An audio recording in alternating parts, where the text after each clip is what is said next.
Hey everyone, I'm Will. And I'm Eric. And today we're going to be talking about Scarabya from Blue Orange Games, a 1 to 4 player game that plays in around about 30 minutes. A very, very interesting game, but I'm giving away a little bit here. So let's go to the table, take a look about how the game works, and then we'll give you our final thoughts. All right, so in Scarabya, what you're going to be doing is one player is going to set up the board in a certain order, and every other player has to follow the same order. And once you've kind of set it up, you place these little 3D elements. They don't really do anything. They just kind of add a little bit more, I guess, depth as far as like style of the game. But as far as like from a board perspective, it blocks being able to place tiles. During the course of the game, what you're going to be doing is one player is going to draw the top of these cards, and then all players must place this symbol. So you have the whole tableau of different options there, and you're going to grab the one that corresponds with the card that was drawn. And in order, players must start from the center, and they must play a tile. Okay? Now, every player can play them differently. It doesn't matter where you place them. As long as the token is the same, you place it out on the board in whatever orientation you want. What you're kind of watching out for is these scarab tokens.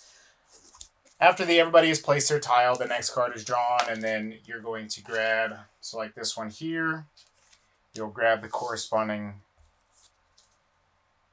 piece, and then you're going to place it so it fits somewhere on the map, touching one of the other pieces. So let's say we place it there, and then so on and so forth until you get to a thing like this right here. So what had happened at the end of the round, I'm going to be scoring some points. So based on the number of open spaces, the number of scarabs here, this is 3. 3 open spaces. There are 2 scarabs, so 2 times 3 is 6. I'd score 6 points. You can't have an area in the open that is more than 4. And you're basically just trying to score as many points as possible. All players having the same pieces, doing the same thing at the same time, so it's an even playing field.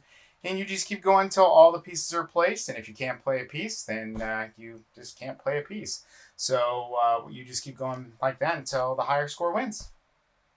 So that was Scarabya from Blue Orange Games.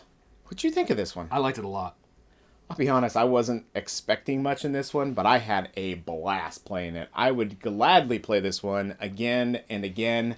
I think it is a game that you can pretty much get your entire family to play with. Definitely. If you're into puzzly games, you're into some neat little designs and placement of tiles and everything. Oh man, it was just a blast to play.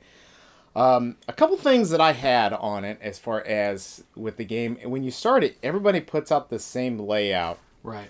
And I really wish there was a little bit more variation to that, because we found ourselves at the beginning, some of us were not necessarily copying the other person, but we ended up doing the exact same placement for like the first four cards that flipped over, the first 4 tiles. And it was almost like, well, you know, if you're just going to do the same thing, what's the point? Mm-hmm. I kind of wish you had your own layout so you weren't more worried about, or even had the ability to kind of like, you know, like eye creep on the person next to you to see what their score or what their board was going to be. I think that helps though, because if you would have had a completely different layout, the pieces you'd drawn could have given you a huge advantage. Like the scoring difference from one tile set to the other can be pretty big depending on the layout. So yeah, I think that's why they did that. I mean, I agree with you. Having the variation would be a nice key, but I think the way they did it is, and that's why they did it that way, is to keep everybody on the same playing field.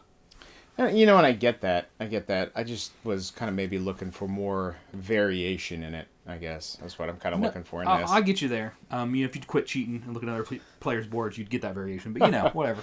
Hey, well, I'm not very good at games, so, you know, I've got to look at other people to, you know, use their strategy. Crazy thing, though, we played a 3-player game, and we actually all scored the same number of points. And we had different layouts at the end. It was pretty weird. Right. So I think that's just a huge fluke. I don't think that's going to be very common in most games, but it was very crazy. Honestly, we didn't... First couple turns, me and another player, we were kind of following each other, but not intentionally as far as like the placement and everything. But it was really weird that we all scored the same. I don't think that's ever going to happen again. It didn't happen in the other games either. Right. It's just kind of a one-time thing. Oh, man, it was pretty crazy, though. But it was a lot of fun. What'd you think of the opponents? That was the downside of this game. Now, I didn't have the big of a problem with it because the game's price point is right where I like it. It's a $20 to $25 mark. And for the quality of pieces, or the amount of pieces you get, the quality was kind of low. But I would rather have that than have a $50 game in that box. Sure. Because I don't feel like it has enough meat to it to be a $50 game just from the tactics that you employ and stuff like that. Sure. So I was fine with the pieces, but there were a couple we had issues with for sure.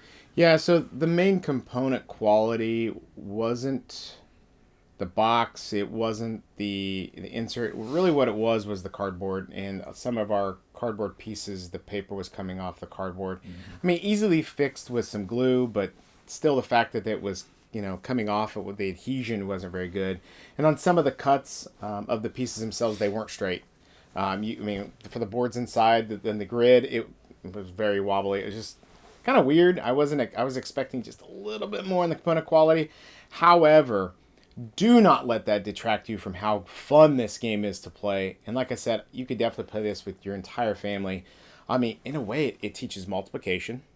It's true. Because for each scarab that you have and how many spaces there are, you're going to be multiplying that. And for younger kids or for math, I mean, it's very beautiful, but also a board game that they're playing. So I think this is definitely a keep for me. Yeah, definitely. I couldn't agree more. This would be a great game to bring in your kids from age... I forget what the range was on the game, but I think maybe 6 and up would be fine with this game. Mm-hmm. Yeah.